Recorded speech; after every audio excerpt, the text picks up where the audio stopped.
Bonjour chers amis, soyez bénis dans le nom de Jésus. Voilà, nous nous retrouvons une fois de plus pour continuer notre série d'enseignements sur la foi. Voilà, euh, vous avez compris depuis le début combien de fois la foi est importante. La Bible parle beaucoup de la foi. Vous avez saisi combien de fois elle est importante et combien de fois vous devez vivre et manifester par la foi. La foi n'est pas une option, la foi est un mode de vie, c'est un mode de fonctionnement du croyant. La foi ne sert pas seulement à obtenir des choses de Dieu, la foi sert à vivre dans son quotidien. La Bible dit que mon juste vivra par la foi. Par la foi, on mange, on dort, on se lève, on salue. Par la foi, on obtient les choses de Dieu. Par la foi, on marche avec le Seigneur. Donc nous avons étudié différents aspects de la foi et nous sommes arrivés pour manifester la foi à revenir à notre texte principal, qui est celui de Hébreux chapitre 11, à partir du verset 1, où le Seigneur nous dit là, or la foi est une ferme assurance des choses qu'on espère, une démonstration de celles qu'on ne voit pas.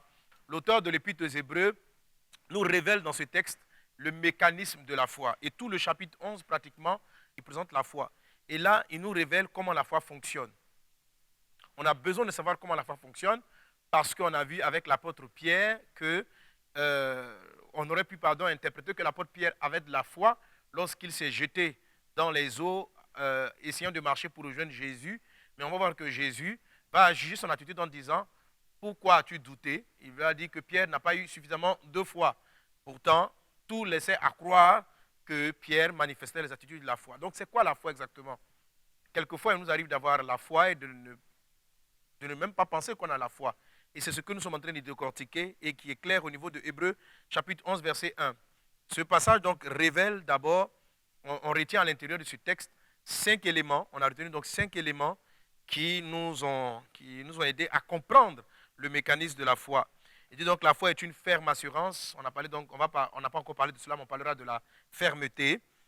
La foi est une ferme assurance, on parlera de l'assurance, des choses qu'on espère, on parlera de l'espérance, une démonstration, on parlera de la démonstration de celles qu'on ne voit pas. Et on a parlé déjà de celles qu'on ne voit pas. Depuis le début, donc, on a touché les choses qu'on ne voit pas comme la première étape. Donc, la foi commence par rapport aux choses qu'on ne voit pas. C'est la première étape pour vivre, pour manifester et vivre une vie de foi. Le traitement des choses que vous ne percevez pas est très important. La deuxième chose, la deuxième étape pour manifester, pour vivre dans la foi, c'est l'espérance. Nous l'avons traité précédemment, c'est-à-dire il faut être quelqu'un qui est plein d'espoir, plein d'espérance pour pouvoir manifester la foi. Mais l'espérance, les choses qu'on ne voit pas, ne sont pas à elles seules la foi. Il faut que les 5 ingrédients soient réunis pour que nous puissions parler véritablement de la foi. L'espérance n'est pas la foi. L'espérance est un aspect de la foi. Il y a des personnes qui sont pleines d'espérance, qui rêvent, qui espèrent que des choses se produiront, se passeront dans leur vie, mais qui ne les voient pas se réaliser. Une fois qu'une personne est en mode espérance, sans que son espérance ne passe à un mode réel, on peut dire de cette personne qu'elle est rêveuse. Donc elle est toujours en train de rêver, je ferai ceci, je ferai cela, je passerai ceci, je ferai cela, etc., etc. Donc tu peux être en mode espérance. Et si tu es en mode espérance, c'est vrai que c'est bien, mais ce n'est pas encore ça la foi. Il faut commencer à aller maintenant à l'étape de la manifestation ou de la matérialisation des choses qu'on ne voit pas. Donc, les choses sont dans l'invisible. J'espère, pour commencer à aller les saisir dans le monde invisible, je dis la foi est une chose très scientifique. Amen. J'espère pour aller saisir les choses dans le monde invisible. Et puis après, l'auteur de l'Épître aux Hébreux dit ceci, la foi est la ferme assurance des choses qu'on espère. Donc, l'espérance là doit être englobée, doit être assurée. Il doit avoir de l'assurance par rapport à l'espérance qu'on a déjà. Donc, s'il n'y a pas d'assurance, il n'y a pas de foi. Un rêve sans assurance n'est pas la foi. Amen. Une imagination grande soit-elle, sans assurance n'est pas encore la foi. Pour qu'il y ait la foi, il faut qu'il y ait de l'assurance. Et c'est ce que nous allons étudier, nous allons apprendre dans la troisième étape de la foi, la manifestation de l'assurance. Amen. Donc la foi est une ferme assurance des choses qu'on espère. Et aujourd'hui, nous voulons parler, donc, dans un premier temps, de l'assurance. Pour parler de l'assurance, pour toucher ce point sur l'assurance, je vais aborder le point sur l'assurance en 4 petits points, 4 petits aspects qui vont nous donner de saisir l'assurance. Quand je pense à l'assurance, ça me fait penser à une chaise avec 4 pieds. Vous voyez? Si vous voyez une chaise qui a 2 pieds, vous n'allez pas être serein de vous asseoir sur cette chaise. Mais lorsque vous voyez 4 pieds, vous avez de l'assurance. Qu'est-ce que c'est l'assurance? L'assurance, c'est de la sérénité. L'assurance est une sérénité intérieure. Voilà. Quelqu'un qui est assuré est calme. Quelqu'un tu es calme, tu es serein. Tu es serein. Tu sais que, par exemple, tu es plus fort qu'un tel physiquement. Si vous êtes en affrontement, si tu sais que tu es plus fort, tu as une assurance que tu vas avoir la victoire. L'assurance n'est pas de la prétention. Ce n'est pas de la prétention. L'assurance est un fait. Par exemple, vous vous levez, vous allez toucher l'interrupteur de votre chambre, vous êtes assuré que la lumière va s'allumer. Vous n'êtes même pas en train de vous persuader. Donc l'assurance, ce n'est pas de la prétention. L'assurance, ce n'est pas de la persuasion. Ce n'est pas de la persuasion. Beaucoup de personnes manifestent leur foi. Ils pensent que la foi est une ferme persuasion des choses qu'on espère. Donc ils vont se persuader. Je sais, je vais avoir mon examen. Dans le cœur, ils ne sont pas sereins. Il n'y a pas de sérénité. Mais ils se prononcent. Je vais avoir l'examen. Je vais avoir l'examen. Je vais avoir l'examen. Je vais avoir l'examen. Je vais avoir l'examen. Ça, c'est de la persuasion. C'est de la persuasion. On essaie de se persuader. Je ne dis pas que la persuasion est inutile. Elle a un rôle à jouer. On le verra au niveau de l'aspect de la fermeté. Mais l'assurance est un calme intérieur. L'assurance est une sérénité. L'assurance n'essaye pas de se convaincre qu'une chose va arriver. L'assurance n'essaie pas de se convaincre. Celui qui essaye de se convaincre qu'une chose va se produire n'est pas assuré. Donc il n'a pas la foi. Celui qui essaye de se convaincre qu'une chose va se produire n'a pas encore la foi. Il est dans le processus de la foi. Il doit après le fait d'essayer de se convaincre, il ne doit pas seulement se convaincre, il dit, bon, je veux me convaincre qu'effectivement, cette année, Dieu va me donner le mariage, je me convainc que je vais avoir l'examen, je me convainc de ceci, je me convainc de cela. Ce n'est pas encore la foi. Vous n'avez réalisé que l'étape de l'espérance, amen, c'est l'étape de l'espérance. Vous espérez avoir l'examen, vous espérez avoir ce mariage, vous espérez avoir un marché, vous espérez avoir certaines choses, et vous essayez de vous convaincre, ça va marcher, mon Dieu est vivant, ça va marcher, ça va marcher. Ce n'est pas de l'assurance. Bien au contraire, votre attitude même de prononciation répétitive de la même chose peut dénoter, peut refléter un manque d'assurance. L'assurance est une sérénité intérieure. Quand l'assurance vient, on est calme à l'intérieur de soi. On n'est pas agité à l'intérieur de cela. Et ça, c'est un dynamisme qui vient par rapport à la foi. Mais développer l'assurance n'est pas évident. Il y a des fois, il y a des choses, vous sentez de l'assurance. Vous avez dû vivre, par exemple, certaines expériences où vous attendez, par exemple, le résultat d'un examen, mais vous sentiez en vous une paix, un calme certain que la chose allait se produire d'une telle ou de telle façon. Donc là, vous êtes en train de manifester de l'assurance. Et effectivement, la chose arrive comme prévu. Il est arrivé à plusieurs personnes d'être convaincus que telle chose allait leur arriver dans la journée. Ça s'appelle de l'assurance. Il ne sait pas de se persuader. Ça s'installe et ça s'impose à la conscience, ça s'impose à votre esprit que la chose serait ainsi. Vous avez un calme intérieur que telle ou telle chose va se produire. Ce calme intérieur qu'a manqué l'apôtre Pierre, parce que qu'est-ce qui a manqué à Pierre? Pierre avait l'espérance, c'est par espérance qu'il s'est levé. Pierre a appliqué le côté démonstration. Il s'est levé, il a commencé à marcher sur les eaux. Donc il a appliqué le côté démonstration que nous verrons plus tard. Mais lorsqu'il a vu que le vent était fort, la Bible dit, il a eu peur. Qu'est-ce qui a manqué à Pierre? Ces deux aspects que nous allons étudier, la fermeté et l'assurance. Il n'a pas été ferme dans son assurance. C'est ce qui a fait qu'il s'est noyé. Et Jésus a dit, il a douté. Quand Jésus a dit que Pierre a douté, il n'a pas remis en cause l'espérance de Pierre. Parce qu'il avait dit, Pierre, si tu veux me rejoindre, rejoins-moi. Donc Jésus était d'accord avec l'espérance de Pierre. Pierre s'est imaginé marchant sur les eaux comme Jésus. C'est la raison pour laquelle il a exprimé son désir, son besoin. Donc Pierre a réalisé l'imagination, c'est-à-dire ce qu'on ne voit pas. Pierre a réalisé la deuxième étape, c'est-à-dire l'espérance. Il a même réalisé la cinquième étape qui est la démonstration. Amen. Mais il lui a manqué l'élément ferme, assurance. Comment faire pour avoir de l'assurance? L'assurance se développe un peu, je le dirais, avec le temps. Amen. Si vous appliquez les notions dont nous parlerons tantôt, vous allez développer au fur et à mesure davantage d'assurance dans le Seigneur. Amen. Donc allons-y rapidement donc, dans les 4 actions à faire pour développer, pour accroître en soi l'assurance. Développer votre assurance va vous permettre de développer votre foi. Amen. Donc, la première chose que vous devez travailler en vous, dont vous devez être conscient, qui va vous donner et qui va vous donner plus d'assurance, c'est le fait de voir et de considérer constamment la grandeur de Dieu. Amen. Ceux qui développent de l'assurance en Christ, de l'assurance par rapport à la foi, ont développé l'art de considérer la force, la puissance et la grandeur de Dieu. Amen. Je stipule ainsi la phrase. Considérez toujours celui avec qui vous marchez. Considérez que c'est votre Père et qu'il est un grand Dieu. Considérez toujours celui avec qui vous marchez. Considérez qu'il est un grand Dieu. Pour vivre la foi et pour plus spécifiquement avoir de l'assurance dans le mécanisme de la foi, il faut que vous ayez cultivé l'art d'observer, d'analyser la grandeur de Dieu. Amen. Je vous donne un exemple pratique. Supposons que vous-même, vous n'êtes pas fort physiquement. Physiquement, tu es frêle, tu es fort. Et puis, tu as un grand frère qui est ceinture noire de karaté 10e dan. En tout cas, un des champions du monde en kung-fu. Vraiment un gars comme Bruce Lee. Et tu marches avec lui dans la rue. Toi-même, tu n'es pas fort.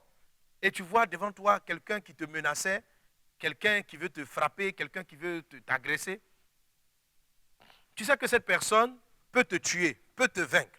Mais parce que tout simplement, tu es en train de marcher avec ton grand frère qui tient à toi et qui est la dernière dan en kung-fu, tu marches avec assurance. Donc d'où vient ton assurance? L'assurance ne vient pas de tes capacités. L'assurance vient des capacités et du pouvoir de celui avec qui tu marches. S'il y a une personne qui est avec toi, tu es en train de marcher, elle est 10e dan de karaté, mais tu ne te sens pas lié à elle, tu ne la sens pas proche de toi, ou bien tu ne l'imagines même pas près de toi, celui qui arrive devant toi et qui veut t'agresser, du moins tu seras influencé ou intimidé par celui qui veut t'agresser. Est-ce qu'on est ensemble? Est-ce que vous me suivez? Amen. Donc, comment David fait pour terrasser Goliath? Parce que Israël croit en Dieu. Israël croit en Dieu. Mais lorsqu'Israël regarde Goliath, Israël le décrit comme étant un géant de près de 3 mètres de hauteur, comme étant un homme qui a une force extraordinaire, un homme qui porte une cuirasse qui vaut près de 50 kilos, un homme qui soulève une lance dont le manche est comme un ensouple de tisserand. Alors lorsqu'ils imaginent la grandeur de Goliath, malgré le fait qu'ils croyaient en Dieu, parce que c'était des Israéliens, ils sont nés dans la croyance en Dieu, ils sont nés dans la prière, ils sont nés dans l'éducation religieuse. Mais lorsqu'ils regardaient Goliath, ils étaient effrayés. À la différence de David, qui était un jeune homme, parce que les gens ont même méprisé sa force, ils l'ont même méprisé. Lorsque David a vu Goliath, voici la phrase qu'il a prononcée. Nous sommes en 1 Samuel 17, David dit ceci: qui est cet incirconcis pour qu'il s'adresse ainsi au grand Dieu, au Dieu d'Israël? Donc David ne regardait pas la force de celui qui venait face à lui, mais David regardait la grandeur du Dieu avec lequel il marchait. C'est ce qui lui a donné de l'assurance. Amen. Et tellement il avait cette vision en lui que pour aller terrasser Goliath, David a pris un lance-pierre, il a pris une fronde, il a mis un caillou. Je considère souvent que c'est comme s'il voyait Goliath comme étant un oiseau. Dieu est grand, Dieu est puissant. Vous allez développer l'assurance par votre aptitude à méditer la grandeur et la puissance de Dieu. Est-ce qu'on est ensemble? Donne un bon amen à Jésus. Donc, l'assurance va se développer par rapport à vos angles de pensée. Amen. À vos angles de pensée. Je vous lis Luc chapitre 8, verset 25. L'évangile de Luc chapitre 8, verset 25. Il est dit: puis il leur dit: où est votre foi? Saisis de frayeur et d'étonnement, ils se disent les uns aux autres: quel est donc celui qui commande même au vent et à l'eau et à qui ils obéissent? Donc, Luc chapitre 8, verset 25. Nous connaissons certainement ce texte. Il est question de Jésus-Christ qui était endormi dans la barque et qui avançait sur une mer agitée avec les disciples. La Bible dit que le vent était tellement fort, la mer était tellement agitée que le bateau s'apprêtait à faire naufrage. Mais Jésus-Christ dormait profondément. Alors les disciples, dans leur panique, ont réveillé Jésus en criant « Maître, Maître, ne t'inquiètes-tu pas de ce que nous périssons ?» Donc les disciples sont venus informer Jésus qu'il allait mourir bientôt, et qu'en tout cas il va mourir. Donc ne t'inquiète-tu pas de ce que nous périssons. Et lorsque Jésus se réveille, il leur pose la question du verset 25 que nous avons lu tantôt. Il leur dit ceci, puis il leur dit « Où est votre foi ?» Dis avec moi « Où ?» Jésus leur demande « Où est votre foi ?» Vous remarquez donc le « où ». Le « où » est un adverbe de lieu. La question donc « Où est votre foi ?» Le « où », c'est un peu comme si on disait « Où est ton stylo ?» Tu dis « Mon stylo est dans ma poche, mon stylo est dans mon sac. » Où est ton téléphone portable? Où y est-il? Où est-il? Donc lorsqu'on pose la question du « où », cela suppose que la chose est déjà existante. Quand je dis « Où est ton stylo ?» je suppose que tu as un stylo. Quand je dis « Où est ta voiture ?» je suppose que tu as une voiture. Jésus ici dit « Où est votre foi ?» Autrement dit, il considérait que les disciples avaient une certaine foi. Mais la question qu'il leur pose, votre foi est où? Où est l'adresse de votre foi? Elle habite où? Ou encore, en quoi mettez-vous votre foi? Amen. Ce qui s'est produit, pourquoi Jésus leur pose la question de où est votre foi? Les disciples, la majorité d'entre eux, en tout cas un grand nombre parmi les disciples, étaient des pêcheurs expérimentés. C'était des gens qui avaient l'habitude de la mer. C'était les gens qui avaient l'habitude des vagues. Alors, ces personnes-là, lorsqu'ils voyaient une certaine catégorie de tempête ou de mer agitée, étaient pratiquement convaincus de par leur expérience que rien, qu'ils ne pouvaient pas, échapper à la mort. Alors, lorsqu'ils ont vu le vent, sachant qu'ils n'avaient aucune solution, compte tenu de leur expérience de marin, de tout ce qu'ils ont appris comme expertise, ils ont réveillé Jésus et dit, Maître, là, l'affaire est finie, nous sommes en train de mourir. La foi des disciples n'a pas considéré que dans la barque se trouvait le Fils de Dieu, le Créateur du ciel et de la terre. Ils ont oublié cela et ils ne faisaient que regarder à la météo, au vent, à la tempête, à la puissance des phénomènes. Ils ont considéré donc peut-être Pierre est l'expert. Il dit, mais est-ce que vous voyez cette vague?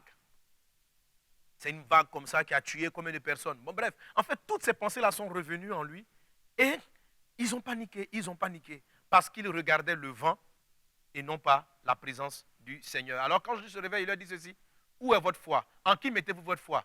En ce que la science vous dit de la mer, en votre expérience, où votre foi est-elle? En Dieu. Que regardez-vous? Où est ta foi? Pour avoir de la foi, pour avoir de l'assurance, il faut savoir orienter ses espérances. Amen. La foi, c'est la ferme assurance de ce qu'on espère. Donc, il y a l'espérance, mais l'espérance doit être fermement assurée. Et ce côté assurance-là est développé par le « où ».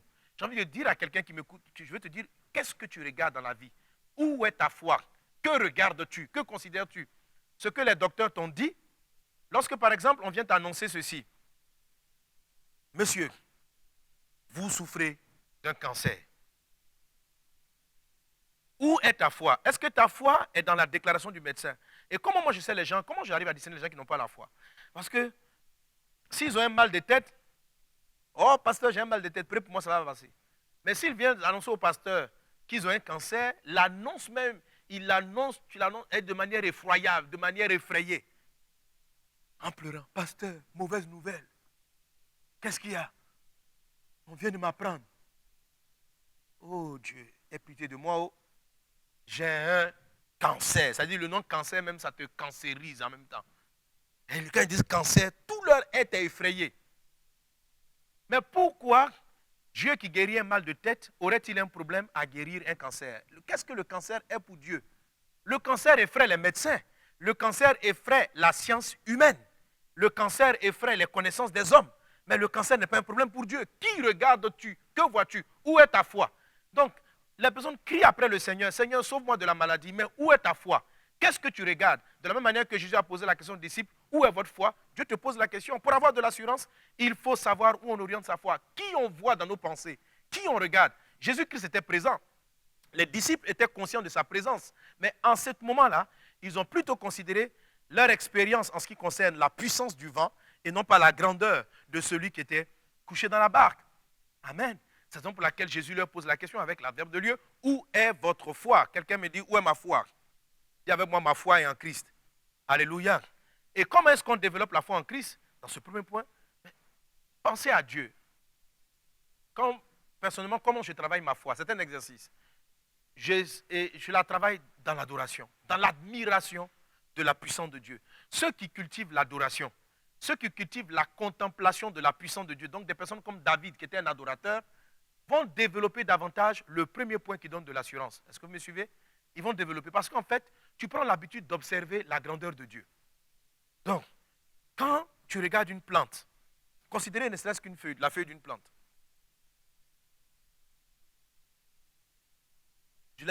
Prenons, je vais commencer par le corps humain. Prenons le corps humain, nous les humains. Vous voyez, là, voici l'œil. Il y a des personnes qui sont des spécialistes et des docteurs en ophtalmologie, c'est-à-dire, ils ont fait un doctorat sur l'étude de l'œil. Et si on veut considérer toutes les universités, toutes les écoles de médecine qui existent, il y a sur la Terre peut-être des centaines et des centaines de milliers d'ophtalmologues, des docteurs ophtalmologues, qui ont tous soutenu une thèse sur l'œil. Et la plupart des thèses ne sont pas identiques, les sujets même sont différents. C'est-à-dire sur le même œil, on a plusieurs démonstrations, plusieurs sujets qui sont traités sur le même œil. Pour pouvoir soutenir un doctorat et aller de l'avant dans l'œil, quelquefois, il vous fait faire, je ne sais plus si on veut compter les années, si on veut compter l'école primaire, le jardin, l'école primaire, le collège, le lycée, les études en tant que médecin, jusqu'à la confirmation, mais c'est plus de 20 ans, ça fait près de 30 ans, pour arriver à étudier juste une minuscule partie du corps humain qu'on appelle l'œil. Mais Dieu, le Dieu puissant, après toutes ces années, tu n'as même pas encore fini d'étudier cet œil, Dieu puissant, il regarde et il crée l'homme en moins d'un jour. Il dit que l'homme soit. Il prend de la poussière, il fabrique l'homme. Il dit, créons l'homme à notre image. D'une seule parole, il fait ceci.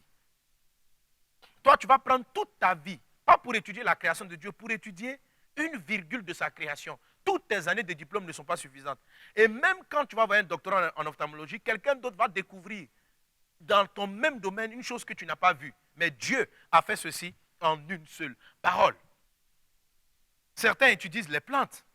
Ils vont passer des années, faire des soutenances, juste pour étudier une feuille. Parce qu'on estime que si je prends un arbre comme le cacaoyer, je prends le cacao, simplement lui seul, on estime que une vie n'est pas suffisante pour étudier cet arbre. Donc on doit répartir les spécialistes. Donc maintenant, dans tous les domaines, on a des spécialistes de la feuille, de la fleur, de ceci. Quand on prend le corps humain, spécialiste de l'ongle, spécialiste du pouce, spécialiste de ceci, parce que c'est tellement complexe les choses qui ont été créées par Dieu qu'une vie n'est pas suffisante pour étudier un seul détail.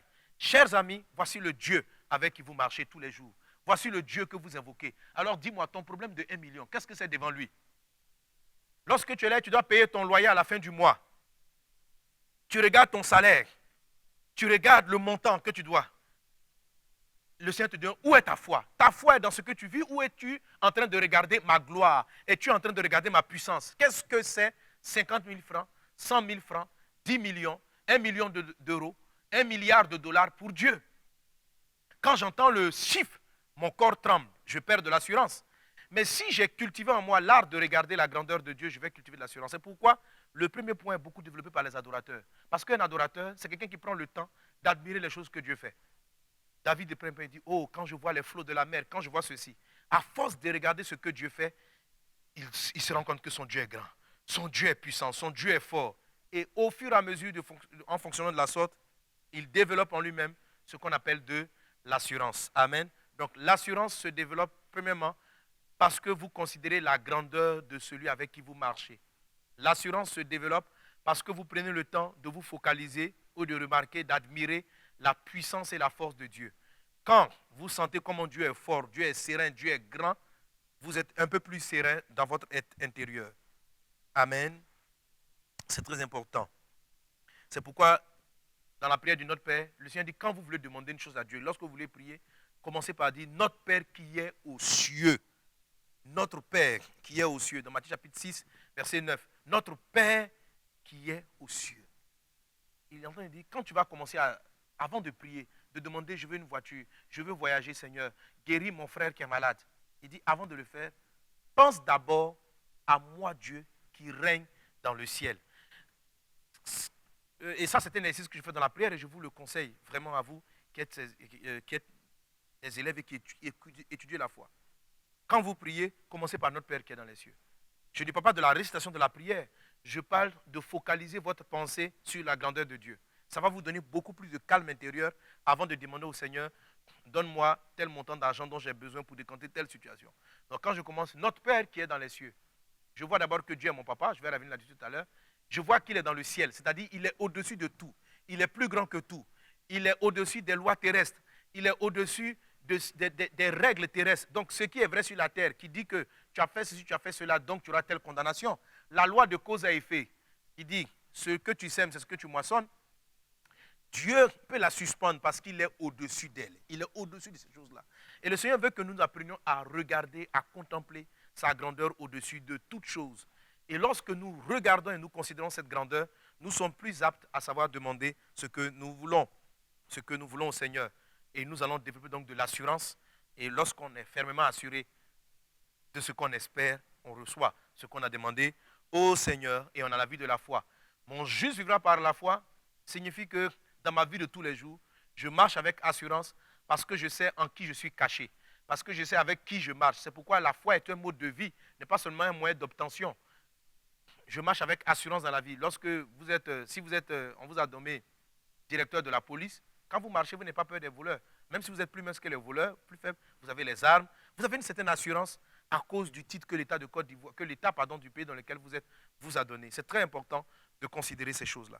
La deuxième chose pour développer votre assurance, c'est le fait d'être conscient de qui vous êtes en Christ ou encore de qui vous êtes pour Christ. Au premier point, on a parlé de la grandeur de Dieu. Plus je vois la grandeur de Dieu, plus je suis rassuré. La deuxième chose qui est importante, c'est qui je suis. Effectivement, je peux marcher avec mon grand frère qui est si puissant. Je peux marcher avec un homme qui est fort, qui est le plus grand compétiteur dernière dan de Kung Fu, mais peut-être qu'il ne m'aime pas. Peut-être que je n'ai pas d'importance pour lui. Peut-être que je ne suis rien pour lui. Alors, si je sais que le grand frère puissant à côté de moi ne me tient pas particulièrement à cœur, quelle que soit sa force, si un ennemi m'attaque, je peux perdre de l'assurance parce que je ne sais pas s'il va vraiment intervenir à mon endroit. Donc, être conscient de la grandeur de Dieu est une chose, mais être conscient que Dieu va intervenir dans ma vie en est une autre. Et savoir qu'il va intervenir dans notre vie nous donne de l'assurance. Amen. Ça nous rend serein. Ça nous rend serein. Mais ces choses-là, comme je l'ai dit tantôt, l'assurance, ce n'est pas l'auto-persuasion. C'est un fait. Ça s'installe en vous. Et ça s'installe en vous par la méditation quotidienne de ces choses. Si vous faites passer régulièrement, si vous adorez régulièrement le Seigneur, si vous prenez le temps de l'admirer dans toutes les œuvres de ses mains, sans faire exprès, quand on vous parlera d'une difficulté dans la vie, vous allez sentir que c'est gérable. Il n'y a pas à être effrayé par rapport à cela. C'est comme ça David était. Il n'a pas prié, il n'a pas jeûné pour savoir s'il allait terrasser Goliath. C'était un fait établi en lui que Dieu est trop grand, Dieu est très grand et que Goliath est une petite affaire. Amen. Mais maintenant, aller affronter Goliath nécessitait de savoir qui il était pour Dieu. Et David, dans sa foi pour terrasser Goliath, va dire ceci: qui est cet homme, cet incirconcis, pour se moquer du peuple de Dieu? Autrement dit, pour se moquer de Dieu et du peuple de Dieu. Autrement dit, David était conscient que le peuple qui était présent était un peuple choisi par Dieu. Et c'est important de comprendre que vous êtes fils de Dieu, que vous êtes l'enfant de Dieu. De la même manière qu'une mère, qu'un père tient à ses enfants, je ne dirais même pas de la même manière, plus encore qu'un parent tient à son enfant, Dieu tient à ses enfants à lui. Ne dit-il pas dans sa parole que si les hommes méchants comme vous l'êtes, vous savez donner de bonnes choses à vos enfants, à plus forte raison, moi Dieu. Le Seigneur nous montre par là qu'il est un meilleur père. Dieu est un meilleur père que nous-mêmes, les humains, lorsque nous sommes pères ou mères. Est-ce qu'on est ensemble? Amen. Et c'est une chose qu'il faut apprendre à développer, la notion d'identité. Lorsque le diable veut empêcher une personne de vivre par la foi, de marcher par la foi, il va essayer de mettre dans sa conscience un malaise en ce qui concerne son identité. Dans le livre de Matthieu, chapitre 4, verset 3, et même dans la suite de tentation de Jésus, on voit le diable revenir avec cette forme de tentation, qui est le même style de tentation qu'il a présenté à Adam et Ève. Il dit ici en Matthieu 4, 3, le tentateur s'étant approché lui dit, si tu es fils de Dieu, ordonne que ces pierres deviennent des pains. Si tu es fils de Dieu, ordonne que ces pierres deviennent des pains. Ce mot-là, si, est une condition. Il dit, si tu es vraiment fils de Dieu, si tu es fils de Dieu. Lorsqu'on pose la question si, on voit qu'il y a un certain doute qui est semé. Et le doute que le diable vient semer ainsi dans le cœur, tente de semer dans le cœur de Jésus, ce n'est pas trop la transformation de la pierre en pain. Transformer une pierre en pain n'était pas là le problème. Le problème, c'est que derrière cette séduction, il y avait, est-ce que tu es vraiment convaincu d'être fils de Dieu? Est-ce que tu es vraiment convaincu que tu tiens à cœur à Dieu? Alors, si tu es vraiment convaincu, prouve que tu es le fils de Dieu, tu es vraiment convaincu, alors transforme la pierre en pain. Vous voyez, quand vous êtes amené à essayer de démontrer constamment qui vous êtes, ça veut dire certainement que vous n'êtes pas très convaincu de qui vous êtes.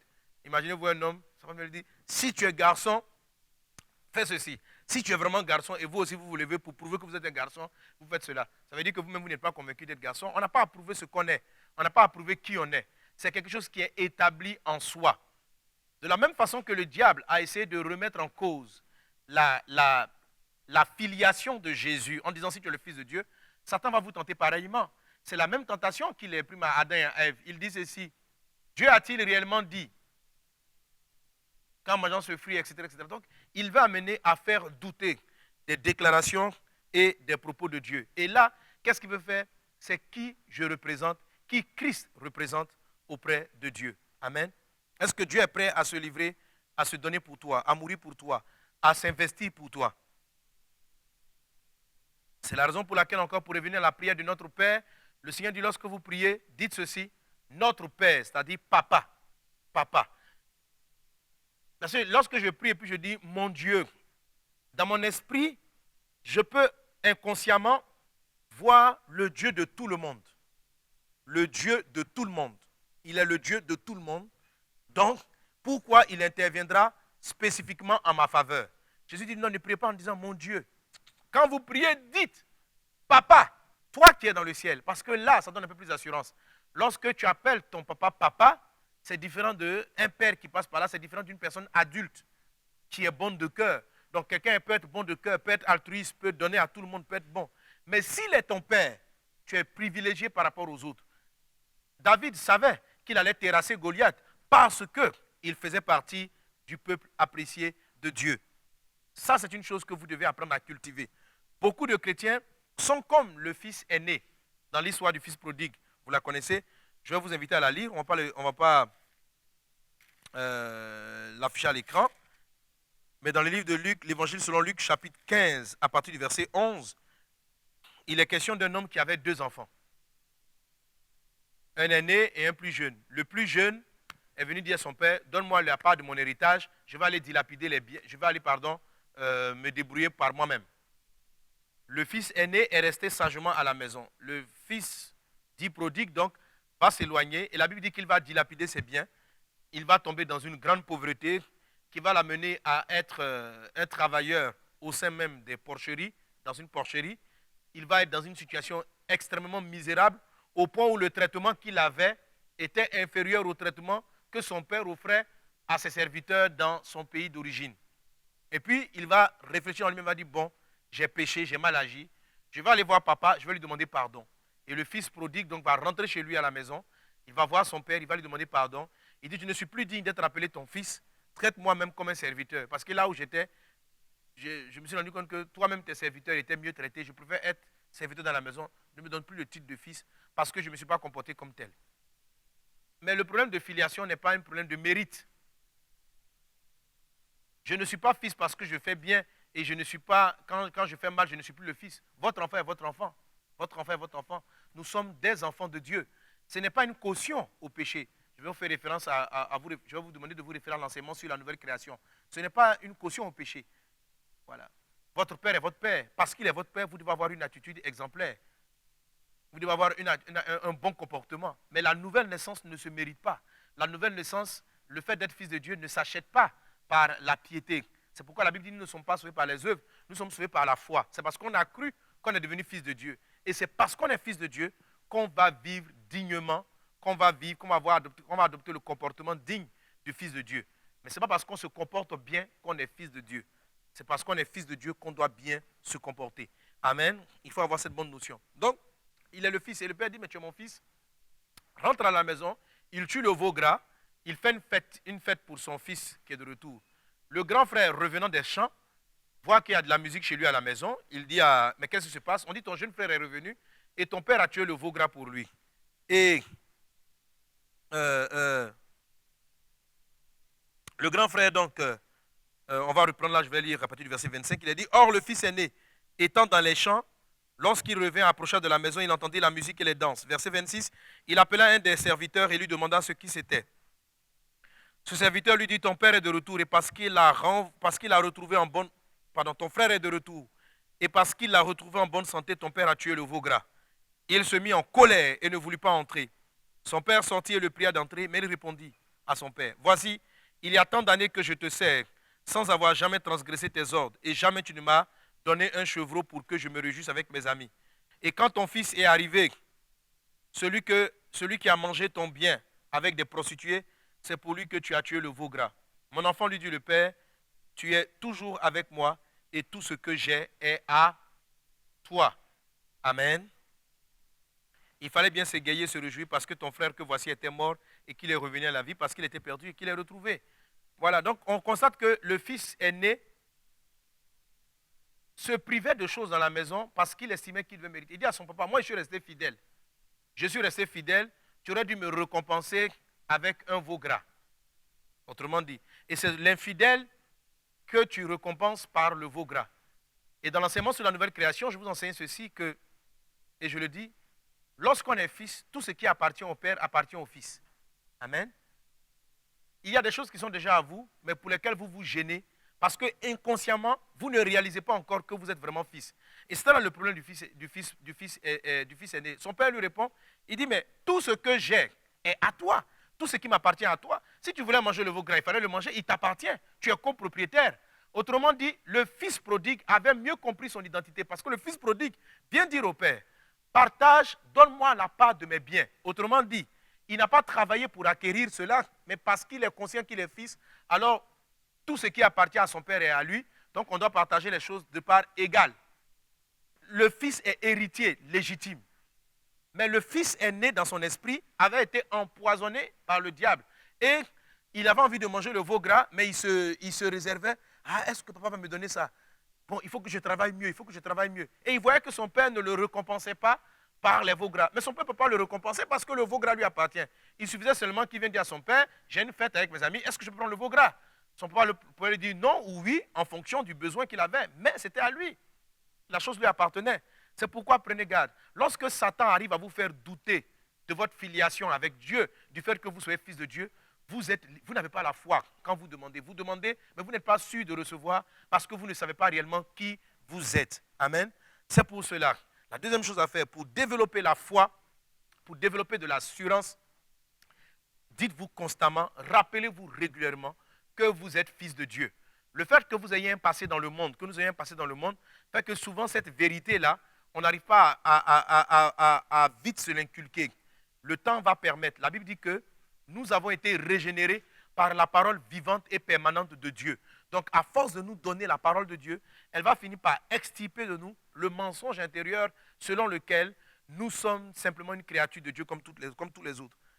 Une fois que ce complexe-là est ôté de vous, vous allez avoir beaucoup plus d'assurance quand vous demanderez les choses au Seigneur. Donc, travaillez à développer votre conscience d'être fils de Dieu. 1 Jean, le chapitre 3, le verset 21, dit ceci. Bien-aimés, 1 Jean 3, 21. Bien-aimés, si notre cœur ne nous condamne pas, nous avons de l'assurance devant Dieu. Amen. Toujours dans cette même dynamique. 1 Jean chapitre 3, verset 21. Bien-aimés, si notre cœur ne nous condamne pas, nous avons de l'assurance devant Dieu. C'est-à-dire, je sais qui je suis. Mon cœur ne me condamne pas. Je sais qui je suis. Dans mon cœur, je sais qui je suis. La Bible dit, j'aurai de l'assurance devant Dieu. Amen. Donc, plus je travaille à mon identité, je sais qui je suis, plus mon assurance va se croître. 1 Jean chapitre 4, verset 21, dit encore la même chose. Il dit, tel il est. 1 Jean 4, 17 dit, tel il est, tel nous sommes aussi dans ce monde. C'est en cela que l'amour est parfait et c'est en cela que l'amour est parfait en nous, afin que nous ayons de l'assurance au jour du jugement. Amen. Nous sommes en train de tester comment développer l'assurance. L'apôtre Jean dit ici, tel Dieu est, tel nous sommes. Nous sommes de la nature de Dieu. Nous sommes fils de Dieu. Et l'apôtre Jean fait ressortir que plus donc je suis conscient de mon identité de fils de Dieu, de mon identité divine, je vais développer de l'assurance. Amen. Amen. Donc, 1 Jean 4, 17, tel il est, tel nous sommes aussi dans ce monde. C'est en cela que l'amour est parfait en nous, afin que nous ayons de l'assurance au jour du jugement. Il est question du jugement final, bien sûr, mais devant chaque jugement, chaque tentation du diable, nous avons de l'assurance parce que nous savons qui nous sommes. Amen, amen, amen. Voilà donc les deux premières choses que vous devez développer couramment. N'attendez pas de les développer quand vous êtes confronté à une situation où vous avez besoin de la foi. Non, c'est quelque chose qu'il faut cultiver régulièrement. C'est pourquoi mon juge vivra par la foi. Vous vous levez le matin, vous admirez la grandeur de Dieu. Vous regardez les plantes, vous regardez même votre enfant, vous regardez vos cheveux, vous regardez votre doigt, puis vous dites, waouh, c'est merveilleux celui qui a créé le doigt. Vous regardez comment le corps humain fonctionne. Vous êtes admiratif de la créature de Dieu, de la création de Dieu. Naturellement, votre paix intérieure et votre sérénité en Dieu va s'accroître. Vous dites constamment, je me lève, oh Seigneur, merci, je suis ton fils. Père, papa, papa, mon papa, mon papa. À force de déclarer ces choses, à force d'être conscient de cela, vous allez développer de l'assurance, étant conscient qu'en tant que fils, tout ce que le Père a est à vous et il se lèvera pour vous. Amen. Vous devez développer ça. La troisième chose que vous devez développer pour grandir dans votre assurance, c'est ce que j'appelle le réma. Dis avec moi réma. Dis encore avec moi réma. Donc la troisième chose à faire, je dis ceci. Cherchez un réma dans la prière insistante. Cherchez un réma dans la prière insistante. Rappelez-vous, chers amis, nous sommes en train de poser les 4 pieds de la chaise. Pour qu'on puisse s'asseoir avec assurance sur un fauteuil, sur une chaise, il faut que cette chaise ou ce fauteuil ait 4 pieds. 4 pieds, ça nous rassure. L'assurance se symbolise par la stabilité. La stabilité d'une chose est souvent représentée donc par la notion des 4 pieds. Amen. 4 pieds, ça rend stable. Et quand on parle d'assurance, on parle de stabilité. J'ai déjà cité donc 2 pieds, ce n'est pas suffisant. Prenons encore donc les 2 autres pieds pour que notre foi soit assurée, soit stable. Donc la troisième des choses à faire, c'est le réma. Quel que c'est que le réma? Le nom réma est un mot grec qui littéralement signifie parole révélée de Dieu. Amen. Ou bien littéralement, pardon, c'est parole de Dieu. Le mot réma, c'est parole de Dieu. C'est un mot grec. Le Nouveau Testament a été rédigé à l'origine en grec. Et chaque fois que l'expression parole de Dieu est écrite, on dit méditer la parole de Dieu, écouter la parole de Dieu, etc. On le traduit par, il est traduit, c'est un mot cette expression-là, pardon, est traduite de 2 mots. Soit de l'expression grecque réma, soit de l'expression grecque logos. Ces 2 expressions, traduites par parole de Dieu en français, sont quelque peu différentes. Le réma, c'est ce que Dieu a dit. Le logos aussi, c'est ce que Dieu a dit, mais de manière sémantique, l'esprit des mots est différent. On utilise l'expression logos pour parler de la parole générale de Dieu, des lois de Dieu, des choses que Dieu a décrétées, des choses que Dieu a dites en général. Amen. Donc on sait en général que Dieu a dit, tout ce que vous demanderez avec foi dans la prière, vous l'obtiendrez. C'est une parole générale. Et généralement, donc, cette parole générale qui est là, marquée par la Bible, par les textes que nous lisons, est appelée logos. Et on utilise l'expression grecque réma lorsqu'il est question d'une parole dite à propos. C'est-à-dire, tu entends une voix spécifique qui te dit, fais ceci, fais cela. Amen. Par exemple, tu viens prier pour un malade, tu sais qu'il va recevoir la guérison parce que la Bible dit, tu imposeras les mains aux malades et les malades seront guéris. Donc, sur cette parole, Logos de Marc 16, qui dit que nous imposerons les mains aux malades et les malades seront guéris, tu t'autorises à aller prier pour le malade. Et pendant que tu es en train de prier pour le malade, tu peux recevoir une parole spécifique qui te dit, dis-lui de se lever. Et tu donnes cette parole avec assurance et le paralytique et la personne malade se tient debout. La parole spécifique que tu as reçue concernant la situation va se présenter dans la Bible, dans la version grecque, avec l'expression Réma. Dis avec moi Réma. Dis avec moi Réma. Le Réma, vous en avez déjà reçu. C'est-à-dire, le Saint-Esprit te parle, il te donne une directive. Et je suis convaincu que nous tous ici, on a déjà reçu un Réma. Et vous arrivez quelquefois d'être confronté à une situation et de recevoir une conviction, une voix intérieure, une paix intérieure qui vous dit que la chose va se passer de la sorte ou que vous allez obtenir votre examen, vous allez obtenir une telle chose. Quand vous recevez cette assurance, cette paix intérieure, une conviction qui vient, il est fort probable que vous ayez reçu ce qu'on appelle un Réma. Amen. Dieu vous donne une parole spécifique. Élie, pendant la sécheresse, savait que Dieu allait le garder. Il savait que Dieu allait le protéger là où il était. Dieu l'a conduit au torrent de Kérit. Il était conscient de la protection divine. Mais à un moment donné, il reçoit une directive précise. Lève-toi, va chez la veuve de Sarepta. Cette parole de Dieu qui vient à lui est présentée comme étant un Réma. Le Réma est très important dans le développement de l'assurance de la foi. Parce que le Réma te dit précisément que Dieu veut que tu fasses ceci. Le Réma te montre exactement la volonté de Dieu. Amen. Donc, on a l'exemple d'un Réma dans la Bible, on a plusieurs exemples de Réma dans la Bible, avec Anne par exemple.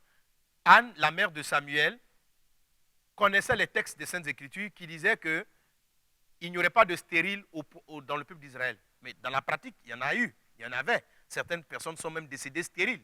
Mais la parole de Dieu a béni pour dire, je bénirai le fruit de vos entrailles. Donc, la parole de Dieu nous dit que la femme doit enfanter, les couples doivent avoir des enfants. Mais de manière réelle, Anne n'arrivait pas à enfanter. Elle va donc, sur la base du Logos, elle va demander à Dieu, Dieu, donne-moi un enfant. Le Logos vous montre toujours ce que vous pouvez demander. Et le Logos vous dit ce que vous ne pouvez pas demander. Tu ne peux pas aller demander, par exemple, Seigneur, je suis amoureux du mari de ma copine, qu'il divorce ma copine et qu'il vienne m'épouser. Ça, déjà, la parole de Dieu te l'interdit. Tu ne pries pas dans la volonté de Dieu. Tu ne dois même pas avoir de l'assurance d'être exaucé. Tu n'as pas d'assurance. Amen. Tu es hors du Logos. Donc, quand nous prions et que nous savons que ce que nous demandons est autorisé par les Saintes Écritures, nous allons déjà sur la base d'un Logos et il faut le Logos. Amen. Donc, Anne avait une parole Logos selon laquelle ce n'est pas normal qu'elle soit stérile et les stériles vont enfanter. Sur cette parole, elle prie Dieu. Elle dit, Seigneur, donne-moi un enfant. Elle pleure pour avoir un enfant. Et elle se lamentait, elle pleurait, jusqu'à ce que le sacrificateur Élie l'interpelle. Elle va dire qu'elle n'est pas ivre parce qu'il sous-entendait qu'elle était ivre. Et puis, il va lui dire ceci, va, tu es exaucé. La Bible dit qu'après avoir entendu cette parole, Anne est partie chez elle, toute radieuse. Son visage ne fut plus jamais le même. Le sacrificateur Élie, en lui disant, va ma fille, tu es sauvée, tu es guérie, a transmis un réma de la part de Dieu. Sa parole était simple, mais lorsqu'elle a entendu la voix, elle a compris que Dieu venait de lui répondre. Amen. Donc le Logos lui montrait le plan global de Dieu. Le réma est venu lui annoncer de manière spécifique qu'elle allait avoir un enfant. Abraham avait reçu un Logos selon lequel il allait être le père d'une multitude de nations. À un moment donné, il y a eu un réma. Le réma vient lui dire, l'année prochaine, à cette même période, tu auras un enfant. Vous voyez la différence? Amen. Donc, j'ai la parole Logos qui me donne le plan global de Dieu et j'ai la parole Réma. Alléluia.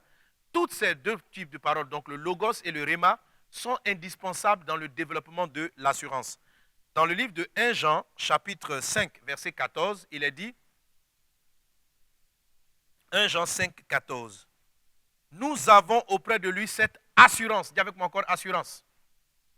Donc, Jean dit qu'on a de l'assurance. Nous avons auprès de lui cette assurance que si nous demandons quelque chose selon sa volonté, il nous écoute. Amen. Alléluia. Donc, l'assurance vient de quoi? L'assurance vient du fait que je demande une chose dont je suis conscient qu'elle est la volonté de Dieu. Amen. Si je demande une chose dont je ne suis pas conscient, je ne sais pas, j'ignore si c'est la volonté de Dieu, je ne peux pas avoir de l'assurance. Comme je sais que Dieu veut que j'ai une vie, j'ai la sagesse, je peux la lui demander. Comme je sais que Dieu veut que je sois son intime, je vais le lui demander. Et j'aurai de l'assurance que j'obtiendrai cela parce que c'est sa volonté. Quand je prie pour avoir du travail, si je sais que c'est la volonté de Dieu que j'aurai du travail, je vais avoir une certaine assurance. Amen. Ça, c'est déjà le premier niveau du logos. Je sais que la volonté de Dieu veut que je demande ceci, je demande cela. Maintenant, la foi, l'assurance de la foi va venir précisément à un moment donné, vous avez un réma. Amen. Romains chapitre 10, verset 17 dit ceci. Ainsi, la foi vient de ce qu'on entend et ce qu'on entend vient de la parole de Christ. Je reprends. Ainsi, la foi vient de ce qu'on entend et ce qu'on entend vient de la parole de Christ. Amen. Si vous reprenez ce texte dans le grec, vous vous rendrez compte que le mot parole mentionné ici, donc de la parole de Christ, le mot parole utilisé ici, est en fait le mot réma. Ici, l'auteur de ce livre, c'est-à-dire l'apôtre Paul, n'a pas utilisé le mot logos, mais il a plutôt utilisé le mot réma. Il dit donc ainsi la foi vient de ce qu'on entend et ce qu'on entend vient du réma de Christ, vient des rémas que Christ donne. Amen. Donc, pour avoir de l'assurance dans la foi, je dois rechercher un réma. Amen. Je sais que je suis... Alors, comment vous développez les rémas? Je savais que Dieu voulait que je réussisse à l'école, que j'ai l'examen. Je savais que c'était la volonté de Dieu. Je priais. Et je n'avais pas d'assurance. Et une fois, j'ai prié, et j'ai perçu clairement la voix de Dieu que l'année ou cette année où je passais le bac, ça allait être certain. C'est une voix qui est venue distinctement dans mon esprit et j'étais certain que cet examen-là, j'allais l'obtenir et je l'ai eu. Je ne me suis pas persuadé, mais parce que je savais que je priais dans la volonté de Dieu, j'ai insisté. Amen. Lorsque Pierre allait marcher sur les eaux, quand il a demandé à Dieu, est-ce que c'est ta volonté? Il a cherché à voir si c'était la volonté du Seigneur que Jésus-Christ le fasse marcher sur l'eau. Lorsqu'il a eu cette conviction de la volonté de Dieu, il a aussi eu un réma. Viens sur la parole de Christ. Pierre s'est mis à marcher, il a reçu un réma. Le réma est la directive précise que Dieu vous donne. Il faut chercher les rémas. Comment on cherche les rémas? C'est à force de prier pour les choses qui sont la volonté de Dieu que vous recevez des rémas. Alléluia. Aujourd'hui, vous savez que nous faisons des campagnes d'évangélisation. Comment ça fonctionne? Depuis le début, je sais que Dieu veut que j'évangélise. Ce n'est pas par révélation que je savais que je devais aller évangéliser. Non, c'est simplement parce que la Bible m'a dit, va dans toutes les nations et fais des nations des disciples. Je n'ai pas besoin d'avoir un réma d'abord pour cela. Sur la base de la recommandation de Jésus, je me suis mis à jeûner, j'ai commencé à prier pour le salut des âmes. Je me suis mis à prier pour le salut de la Côte d'Ivoire. Je me suis mis à prier pour que l'évangile puisse atteindre les nations. Et à force de prier, j'ai reçu un réma qui m'a dit, en 2000, d'organiser donc une série de campagnes qu'on appelait stratégie d'évangélisation permanente et totale de la Côte d'Ivoire, en abrégé 7C. C'était une directive et Dieu s'est glorifié lors de la 7C. Dernièrement, en ce moment, nous sommes en train d'organiser des séries de campagnes qu'on appelle le Tour 931. Là encore, je savais que c'était la volonté du Seigneur que nous partions évangéliser. Donc, si je partais évangéliser, j'agissais sous un logos. Dieu allait agir. Mais quand j'ai prié, cherché la face de Dieu, j'ai reçu une directive en ce qui concerne le Tour 931. Ça, c'est venu encore donc être un réma, une parole spécifique. Est-ce que quelqu'un est avec moi? Anne a prié jusqu'à recevoir un réma. Jacob savait que Dieu ne pouvait pas vouloir sa malédiction. Lorsqu'il a rencontré le Seigneur, il a saisi, dit, bénis-moi jusqu'à avant que je ne te laisse partir. Et l'ange va prononcer la parole. On ne t'appellera plus Jacob, on t'appellera Israël. Il a donné une directive précise. Il a donné un réma. Et à partir de là, la vie de Jacob a été totalement changée, a été totalement bouleversée. Le réma peut s'obtenir dès les premières secondes d'une prière ou peut s'obtenir bien longtemps après le début de la prière. Mais si vous voulez avoir de l'assurance, restez dans la prière. Quelquefois, il faut jeûner, il faut prier jusqu'à recevoir un réma. Quelquefois, le réma s'obtient après un temps d'attente. Je ne sais pas pourquoi Dieu fait quelquefois, Dieu donne vite des rémas, ou il t'a demandé de remettre des rémas. Mais je sais une chose, c'est que la recherche des rémas nous développe à l'intérieur de nous-mêmes. La recherche des paroles directives de Dieu nous permet d'aller de l'avant. Amen. La foi, donc, lorsqu'on reçoit un réma, on est serein. Lorsqu'on reçoit un réma, on est calme à l'intérieur de soi. Amen. C'était la troisième chose à faire. Et pour terminer, le quatrième pied qui nous donnera de l'assurance, c'est aller pas à pas pour avoir une meilleure assurance. Aller pas à pas ou bien aller progressivement. Amen. Voilà. Je vais vous expliquer dans ce chapitre de ne pas être prétentieux. La foi grandit de manière progressive. Et la partie de la foi qui grandit de manière progressive, c'est le volet de l'assurance. Amen. Alors, lisons ensemble Romains chapitre 12, verset 3. Romains chapitre 12, verset 3. Voilà ce que dit l'apôtre Paul.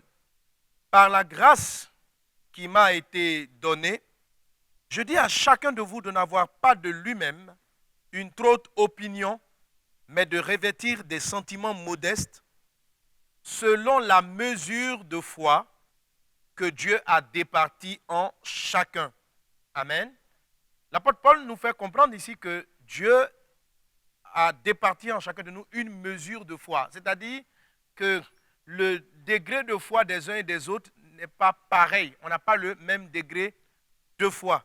Et ce qu'il est en train de dire, il dit qu'il ne faut pas être orgueilleux, il ne faut pas prétendre des choses, être prétentieux, envieux, déclarer des choses. Il faut savoir agir en fonction du degré de foi que Dieu nous donne. Amen. Lorsque le Seigneur fait ressortir la notion du degré de foi que Dieu nous donne, on fait plus ressortir sur le côté de l'assurance. Parce que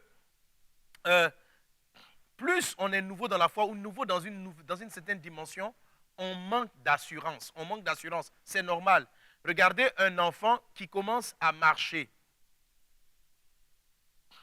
Les pieds sont là, parce qu'il trébuche, il tombe, il se relève, il marche en trébuchant. Et avec le temps, il va acquérir de l'assurance, de la fermeté dans ses membres et dans sa démarche. Mais au départ, la démarche sera hésitante. C'est normal. Dieu a voulu que le monde fonctionne de la sorte. Tout ce que Dieu fait commence petit et finit grand. Il faut être conscient que votre foi doit évoluer. Elle ne doit pas rester statique, mais elle doit évoluer. Le type de miracle que Dieu fait avec vous, le type de prodige ou le type d'action que vous voyez Dieu manifester faire avec vous, vont aller de manière évolutive en fonction de votre progression avec le Seigneur. Il faut en être conscient. Amen, amen. C'est vrai que Jésus-Christ fait de grandes choses. Mais il est fort probable que devant une situation beaucoup plus compliquée, vous manquiez de l'assurance. Par exemple, en ce qui concerne le combat spirituel, au départ, c'est vrai que on peut écraser tous les démons. Et c'est merveilleux de pouvoir écraser tous les diables. Et Jésus a dit, on a reçu un tel pouvoir. Et le pouvoir est en tout chrétien. Mais peut-être qu'au début, de par notre passé, de par les expériences que certaines personnes ont connues, elles seront un peu plus hésitantes dans l'assurance qu'elles ont de chasser un démon en cas de délivrance. Amen. Ce n'est pas d'abord un péché. Mais il ne faudrait pas que cet état-là perdure. Il faut que les choses aillent de manière évolutive. Donc, la Bible dit dans le livre de Romains, chapitre 12, verset 3, que Dieu a départi en chacun une certaine mesure de foi. J'ai vu certains croyants qui, depuis leur début de foi, depuis le début de leur chrétienté, avaient une foi beaucoup plus grande. Je ne dis pas que quand on est bébé dans la foi, on a tous le même degré de foi. Non. Certaines personnes ont beaucoup plus d'assurance, même au début de leur conversion, que d'autres. La Bible dit de savoir en tenir compte. Donc si je suis assuré, j'ai l'assurance de certaines choses, c'est déjà bon. Amen. Mais je dois être conscient qu'on n'a pas tous le même degré de foi. Un autre passage encore où il en est question, Romains, toujours le chapitre 12, verset 6, dit ceci. Or, ayant des dons de grâce différents, selon la grâce qui nous a été donnée, soit la prophétie, prophétisons selon la proportion de la foi. Prophétisons selon la proportion de la foi. Paul parle ici de la foi, mais je peux étendre la manifestation des dons à tous les dons spirituels. Exerçons nos dons, exerçons nos grâces en proportion de la foi. La proportion, savoir gérer la proportion de la foi va vous donner de l'assurance. Amen. Au début, par exemple, si Dieu vous a donné un don pour la guérison des malades, vous aurez plus d'assurance à prier pour un mal de tête que pour prier pour un infirme qui n'a pas utilisé les pieds depuis la naissance. Quand vous allez voir les pieds déjà, la probabilité que vous soyez effrayé est un peu plus grande. Vous pouvez prier. Vous allez peut-être espérer qu'il va se lever pour marcher. Vous allez espérer, vous espérer, vous convainquez de la puissance de Dieu. Amen. Vous arrivez avec le où est ta foi, à mettre ta foi dans le Seigneur, tout cela. Mais, quelque part, votre cœur peut être un peu troublé. Si vous avez appliqué les autres choses, votre chaise à 3 pieds, ça ne veut pas dire qu'il ne peut pas avoir de miracle. Ça ne veut pas dire qu'un nouveau converti ne peut pas faire marcher un paralytique.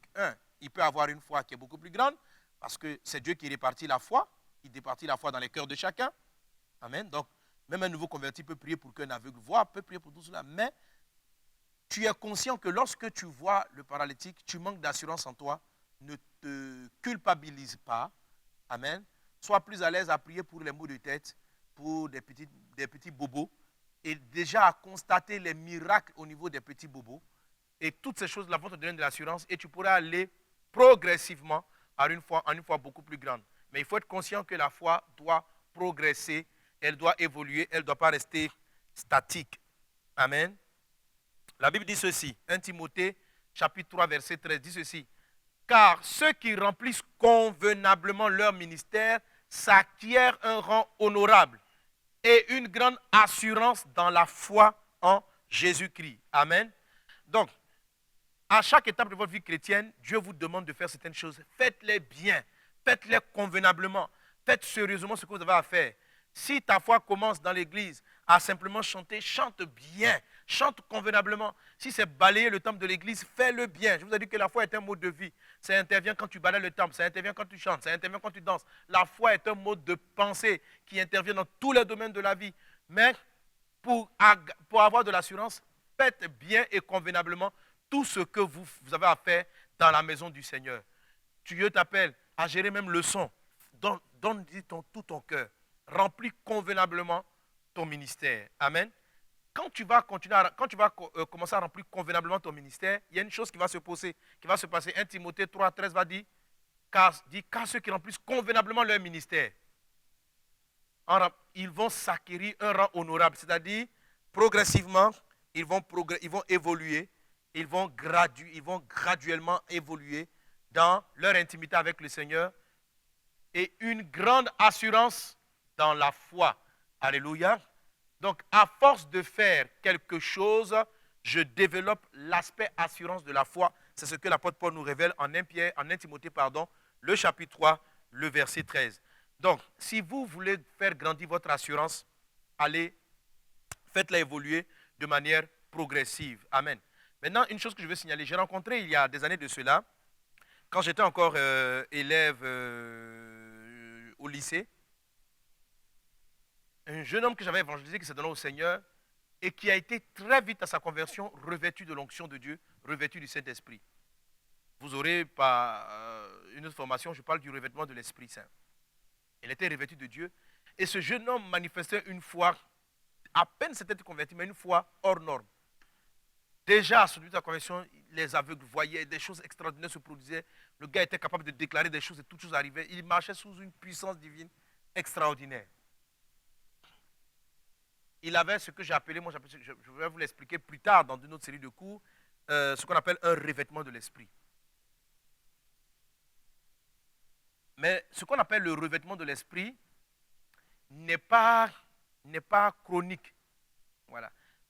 Jésus-Christ, quand vous lisez le livre de Luc chapitre 4 ou Matthieu chapitre 4, la Bible dit qu'il a été conduit dans le désert, il a été rempli du Saint-Esprit, et en Luc 4, il a dit qu'il a été à un moment donné revêtu du Saint-Esprit.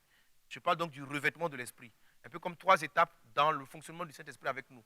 Quand le Saint-Esprit vous revêt, c'est comme s'il vous propulse, un peu comme si subitement on venait et puis on vous donnait le vêtement d'un policier. Donc subitement, vous avez l'autorité du policier, vous êtes capable de dire à la voiture, arrête-toi, sans pour autant avoir la connaissance requise de la police.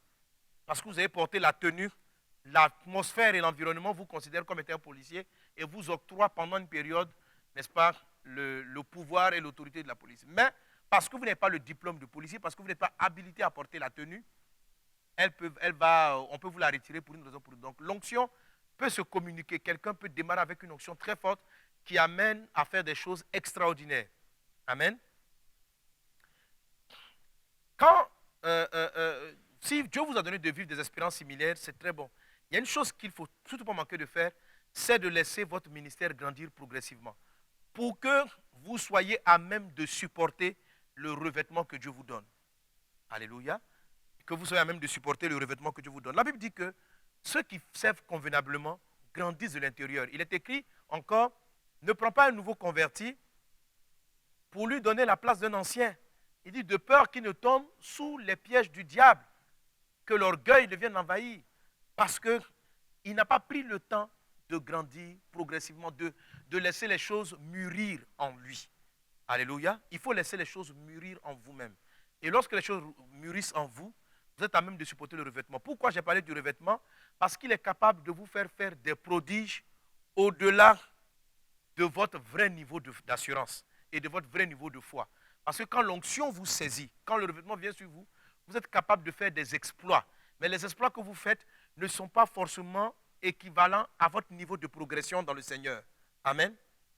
C'est un moment comme si Dieu vous saisit et il vous fait faire des choses extraordinaires. Vous devez être conscient que chaque chose se produit en son temps et puis grandit dans votre foi.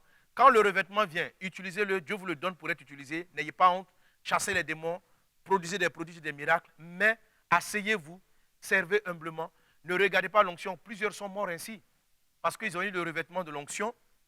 Ils se sont crus des grands prédicateurs, ils se sont crus de grands pasteurs parce qu'ils ont prié. 10 personnes sont tombées. Ils ont dit qu'ils vont commencer directement une église, ils vont commencer un ministère, mais ce n'est pas par la foi. Parce qu'ils manquent dans leur attitude la foi. Ils sont prétentieux. Ils n'évaluent pas réellement leur degré de foi. L'onction divine étant venue sur eux parce qu'ils ont côtoyé par exemple un mentor, un père, quelqu'un qui portait un manteau, ils ont reçu une onction royale. Et donc, ils sont mis à fonctionner sans qu'ils aient progressé jusqu'à ce niveau. Dans la foi chrétienne, c'est une chose progressive. Servez Dieu. Si tu es dans le groupe de prière, fais-le convenablement. Tu vas acquérir un degré d'assurance par rapport à cela. Après cela, tu montes jusqu'à la responsabilité de groupe de prière. Ainsi de suite. Va pas à pas. La Bible dit ceci. Proverbe chapitre 13, verset 11. Proverbe chapitre 13, verset 11 dit ceci. La richesse mal acquise diminue, mais celui qui amasse peu à peu l'augmente. Amen. Lorsque le texte dit la richesse mal acquise, ça veut dire deux choses. Soit la richesse acquise malhonnêtement, ou encore la richesse acquise précipitamment, en comparant le texte avec lequel il le met en opposition. Mais celui qui amasse peu à peu. Donc, dire richesse mal acquise, ça veut dire ne pas l'acquérir progressivement, ne pas acquérir la richesse peu à peu, mais l'acquérir trop rapidement. Donc Dieu dit que lorsqu'on obtient une richesse, une grâce, une faveur précipitamment, elle va aller en diminuant. Mais si on prend le temps de l'acquérir progressivement, pas à pas, elle va aller plutôt en s'affermissant et en s'accroissant, en s'augmentant. Telle doit progresser l'assurance en vous. Alléluia. Gardez de l'assurance de manière progressive. Ayez de l'assurance. Faites bien les choses. Faites convenablement les choses. Ça va vous donner de l'assurance. Alléluia. Ce que je dis, ce n'est pas quelque chose de mystérieux. Quand vous avez le permis de conduire la voiture, on considère que vous savez conduire. Vous conduisez la voiture. Mais vous allez voir que la maîtrise de la conduite va venir avec le temps.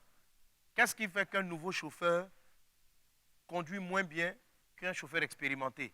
C'est leur assurance. Amen. Pourquoi? Parce que, je dis tantôt, le chauffeur expérimenté, son expérience lui donne de l'assurance dans ce qu'il fait. Son expérience lui donne de l'assurance dans la manipulation du volant. Donc, quand j'ai les choses en théorie, pour que j'ai plus de l'assurance, il faut que j'exerce régulièrement pendant un temps ce que j'ai appris en théorie. Le fait d'exercer régulièrement et progressivement ces choses-là vont communiquer en moi ce qu'on appelle de l'assurance. Amen. Amen. Voilà donc ainsi stipulé le développement de l'assurance. Mon but dans cet enseignement n'est pas de vous crier « Aie la foi, aie la foi, aie la foi », mais de vous expliquer comment les hommes de foi ont fonctionné. La première étape de la foi, ce sont des rêveurs. Ils voient les choses que les autres ne voient pas. ils ont une imagination. Ils voient le monde de l'invisible. On ne peut pas faire autrement. C'est comme ça, la foi commence. Mais ce n'est pas ça la foi. Amen. Mais bien sûr, il doit voir les choses que Dieu veut qu'il voit. Mais il voit. Deuxième étape de la foi, ils vont maintenant commencer à espérer. Parce que voir l'invisible et souhaiter que l'invisible se réalise sur la terre, c'est une autre étape. C'est ce qu'on appelait la deuxième étape, l'espérance. Une fois que l'espérance est là, vous rêvez, vous vous attendez à voir les choses, vous soupirez à voir les choses. Amen. Vous devez apprendre à développer de l'assurance. L'assurance, vous la développez en 4 points. La première des choses, en 4 actions. Première des choses, soyez des contemplateurs et des admirateurs de Dieu. En le faisant régulièrement, vous serez à même de voir toujours dans votre esprit la grandeur de Dieu. Alors, quels que soient les événements qui surviendront devant vous, vous les trouverez toujours petits par rapport à la puissance du grand Dieu avec lequel vous marchez. Dieu est grand, vous êtes rassurés. Vous allez développer l'assurance parce que vous développez en vous le fait que vous êtes fils de Dieu et que Dieu tient particulièrement en vous. Cela vous donne de développer donc de l'assurance. Vous savez que vous êtes fils de Dieu et que Dieu tient à vous et qu'il est votre Père. Parce que vous avez cette conviction-là, vous êtes serein en vous. Donc l'assurance commence à prendre place. L'assurance commence à prendre place. Et la troisième chose que vous allez faire dans l'assurance, vous allez chercher toujours la volonté de Dieu dans ce que vous faites. Amen. Je veux marier un tel, je vais prier, prier, prier. Je sais que c'est la volonté de Dieu jusqu'à avoir mon réma, jusqu'à avoir mon réma. Quand vous avez le réma, waouh, vous êtes assuré parce que vous savez que vous êtes dans la volonté de Dieu et que ce que vous avez demandé se fera certainement. Amen. Et la quatrième chose, vous allez à votre rythme, au rythme du Saint-Esprit, pardon, avec vous, pas à votre rythme, mais au rythme du Saint-Esprit. Parce qu'il y a certains qui sont lents, qui n'évoluent pas à la mesure du Saint-Esprit. L'assurance n'est pas une chose qui se décrète. L'assurance n'est pas une chose, n'est pas une auto-persuasion.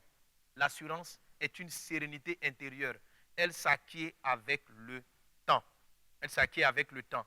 Soit par des rémas, soit par l'expérience, les pas à pas avec le Seigneur, soit par la conviction de la grandeur de Dieu, ou parce que je sais que je le représente avec lui. Tous ces ingrédients-là réunis vont vous donner un calme intérieur. Et quand vous allez rêver et que vous savez que Dieu va le faire, alors les choses n'ont plus de sens, n'ont plus d'option que de se produire. La foi intervient dans tous les domaines de la vie. Nous allons voir par la suite la notion de la fermeté. Alléluia. Alléluia. Que Dieu vous bénisse abondamment. Déjà avec les éléments qu'on a cités, on peut avoir des miracles. On peut vivre des prodiges. Mais certaines circonstances de la vie peuvent vous faire douter de la suite. Par exemple, vous croyez que Dieu va faire quelque chose et Dieu tarde à accomplir votre miracle. Comme Abraham qui a attendu pendant longtemps l'avènement de son enfant. Le fait qu'il ait persévéré est aussi une forme de foi, est la foi. Certains obtiennent rapidement, certains miracles viennent rapidement et d'autres miracles, d'autres interventions divines viennent dans le temps. Amen. La foi agit pour l'instantané et la foi aussi intervient dans le long terme. C'est la même foi qui fonctionne. Si tous les 5 ingrédients sont réunis, vous êtes apte aux interventions divines dans le court terme et aux interventions divines dans le long terme. Que Dieu vous bénisse. J'espère que vous avez compris la leçon d'aujourd'hui qui est sur l'assurance de la foi. Que Dieu vous garde et puis à très bientôt avec l'enseignement sur la fermeté dans la foi. À très bientôt.